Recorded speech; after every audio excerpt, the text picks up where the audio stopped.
Hello, welcome to GlenAllachie Distillery. We are here today to talk to you about our award-winning GlenAllachie 12-year-old single malt. GlenAllachie 12-year-old is the world's best single malt, won at the World Whisky Awards 2025, and joins the GlenAllachie 10-year-old cask strength, which won the world's best single malt in 2021. Billy, with the GlenAllachie 12-year-old winning the world's best single malt, what does that mean for us here at the distillery? I think there are many prizes, Ronan. This, in my opinion, this is the ultimate accolade. This is the number one prize. And importantly, you know, it's one of our core range, which is really, really important because, you know, the competition for this award is significant, and it won't just be 12-year-old that's the competition. You know, you've got 15, 18, some very, very old experiences.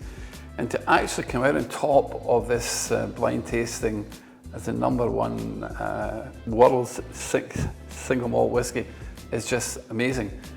The only Scottish word you can use for this is chuffed. And it's not only the rounds you go through to end up in the sort of selection to be the world's best single malt. The 12-year-old is the best single malt in Speyside, and then moves on to go into the world's best single malt category.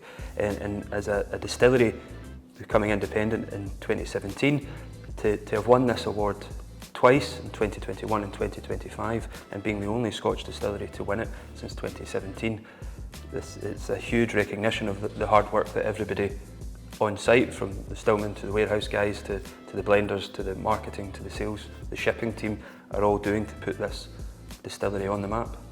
Absolutely, and it doesn't come without a lot of effort.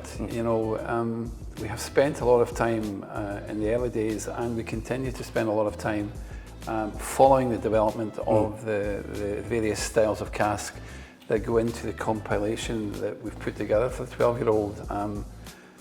And you know, it's the GA DNA. We're using PX casks, we're using Oloroso casks, we're using virgin oak casks, and to enhance the mouthfeel, to give it a little bit more body, we're using some red wine casks to capture some of the rich tannins. So, but in terms of the win, it's outstanding, and it reflects hugely on everybody in the team. You know, it's almost without belief that a small private distillery that for a long time operated under the radar as a support malt whisky, it's actually been allowed to showcase itself and become the number one single malt in the world 2025. Amazing.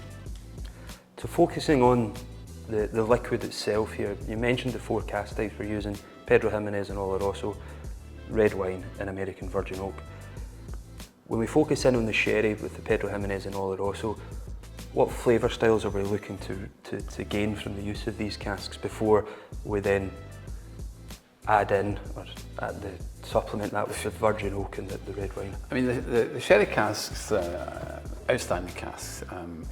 The PX, and we have talked endlessly about PX, but it's going to bring Christmas cake, it's going to bring crumbs, cherries, hints of dark chocolate, hints of mocha, and of course an array of cinnamons like nutmeg, orange peel, ginger. These are, I mean, these are really important characteristics.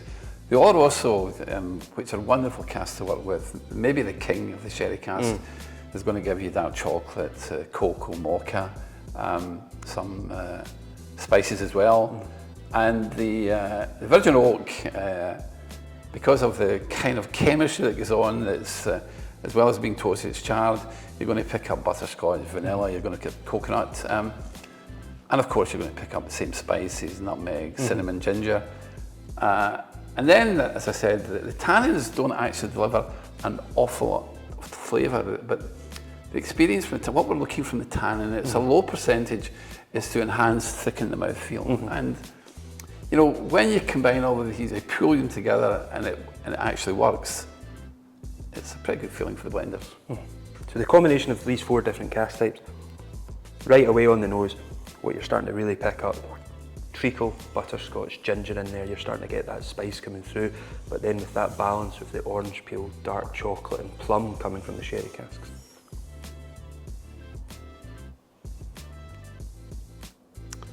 I think what we can say with this is beautifully balanced. There's nothing that's hugely forward. The combination of the flavours are just kind of blending together perfectly. Again, like all GlenAllachies, non-chill filtered, haven't added any colour. That colour's coming all naturally from the wood that we mature the liquid in, and then we serve the 12-year-old at 46%. And it just gives it that sort of perfect balance. Totally agree.